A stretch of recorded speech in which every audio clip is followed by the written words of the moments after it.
Hey what's up guys, welcome back to theory of theory. Guys, आप लोगों ने Netflix की एक लेटेस्ट डॉक्यूमेंट्री सीज पायरेसी के बारे में तो जरूर ही सुना होगा, जिसके बारे में आजकल सभी लोग बात कर रहे हैं। ये डॉक्यूमेंट्री कई सारे व्यूअर्स के लिए बहुत ही ज्यादा चौंकाने वाला और कईयों के लिए तो एक आई ओपनर साबित हो रहा है। इस डॉक्यूमेंट्री में फिशिंग इंडस्ट्रीज के सीक्रेट से लेकर ओशन में प्लास्टिक वेस्ट और इन सब का इफेक्ट हमारी धरती पर किस तरह हो रहा है, इसके बारे में बताया गया है। आज हम इस वीडियो में इसी डॉक्यूमेंट्री का रेफरेंस लेकर हमारे ओशन में होने वाली कई सारी प्रॉब्लम्स और उससे हम पर फ्यूचर में होने वाले इफेक्ट्स और इम्पैक्ट्स के बारे में बात करने वाले हैं। सो बिना टाइम वेस्ट किए guys, let's begin the video.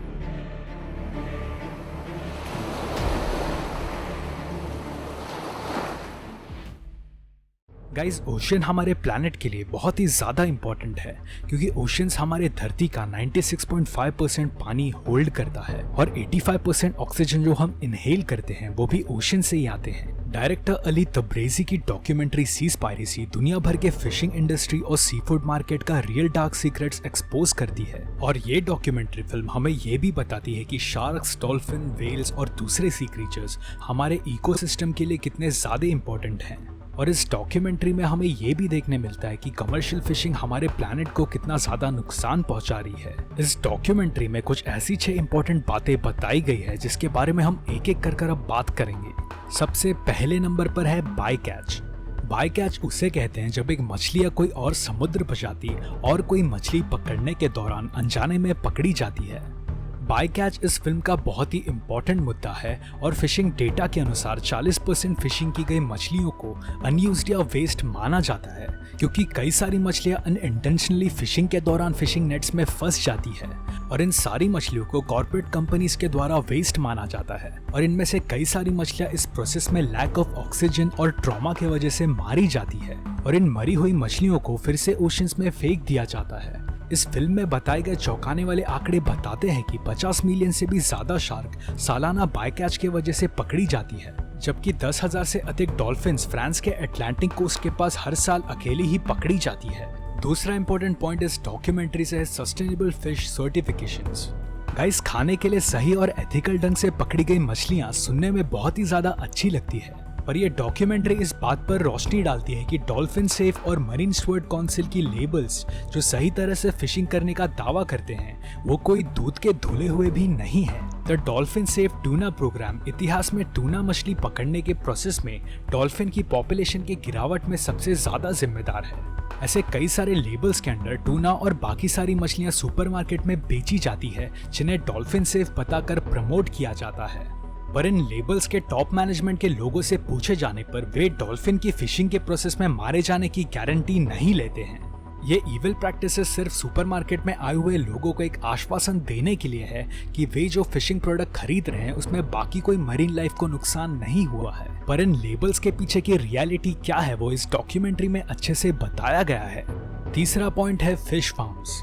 दुनिया में फिश फार्मिंग या खेती की गई मछलियों को जंगली मछली पकड़ने की तुलना में पर्यावरण के लिए बहुत ही ज्यादा अनुकूल माना जाता है, क्योंकि कई लोग मानते हैं कि फार्म फिशेस को वाइल्ड मछलियों की तरह पकड़ा नहीं जाता है।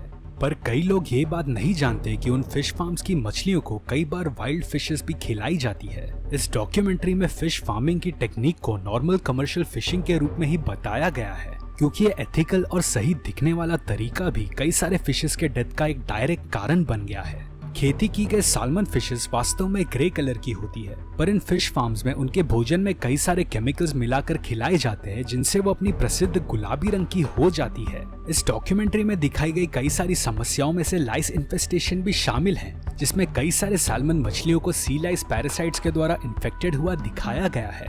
और इन फिश फार्म्स में अनहेल्दी प्रैक्टिसेस की वजह से कई सारी मछलियां एनीमिया और हार्ट अटैक से भी मर जाती है। चौथा पॉइंट है नेट्स और प्लास्टिक पॉल्यूशन। अब तक हम सभी जानते हैं कि प्लास्टिक का कितना बुरा इम्पैक्ट हमारे ओशंस पर होते आया है।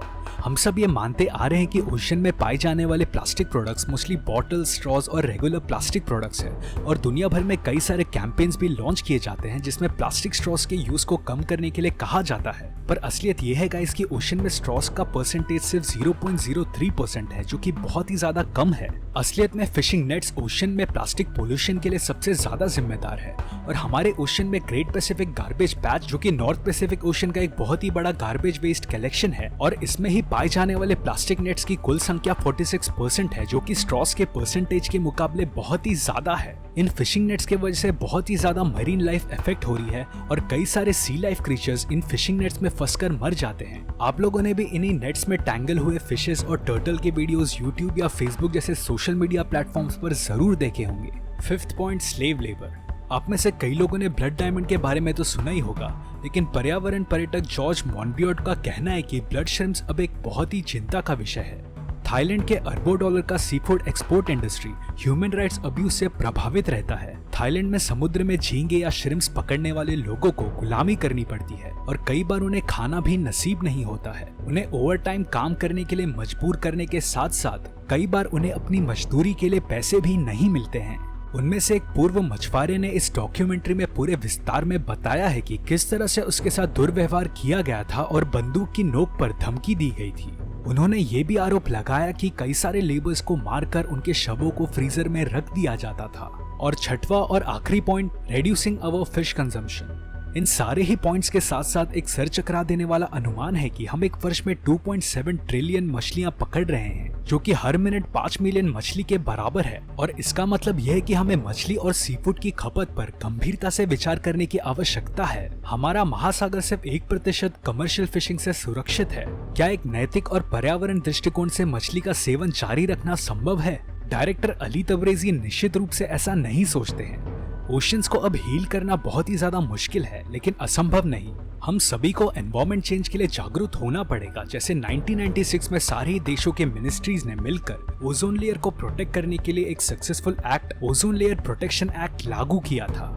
गाइस, ओशन को प्रोटेक्ट करना हम सबकी जिम्मेदारी है और इन्हें प्रोटेक्ट ना करने से फूड चेन, कोरल रीफ और इकोसिस्टम पर बहुत ही बुरा असर पड़ेगा, जिससे हमारे साथ साथ धरती के और भी कई सारे एनिमल्स अफेक्ट होंगे। ओशंस को प्रोटेक्ट करने के लिए हम कई सारी चीजें कर सकते हैं, जैसे कार्बन एमिशंस को कम करना, रिसाइक्लेबल प्लास्टिक प्रोडक्ट्स को ही यूज करना और सबसे इम्पोर्टेंट अपने सी फूड कंजम्पशन को कम या बंद करना, जिससे कॉर्पोरेट फिशिंग या ओवर फिशिंग के जैसे प्रैक्टिसेस कम हो पाए। सो गाइस, ये था हमारा वीडियो नेटफ्लिक्स की डॉक्यूमेंट्री सीस्पायरेसी और ओशंस को प्रोटेक्ट करने के बारे में। आपको ये वीडियो कैसा लगा, इसके बारे में हमें कमेंट्स में लिखकर जरूर बताइए। और अगर आपको ये वीडियो पसंद आया तो जरूर हिट द लाइक बटन और हमारे चैनल को सब्सक्राइब कर बाजू में बेल आइकन को भी प्रेस करना मत भूलना, ताकि आप हमारे कोई भी वीडियोस मिस ना कर पाएं। और अगर आप हमारे चैनल को और ऐसा कंटेंट बनाने के लिए सपोर्ट करना चाहते हैं तो आप हमें डिस्क्रिप्शन में दिए गए लिंक से डोनेट कर सपोर्ट भी कर सकते हैं। और हमारे चैनल की सारी लेटेस्ट इन्फॉर्मेशन जानने के लिए हमें इंस्टाग्राम और फेसबुक पे भी फॉलो करना मत भूलना। सो तब तक के लिए टेक केयर गाइस, और मैं आप लोगों को मिलूंगा नेक्स्ट वीडियो में।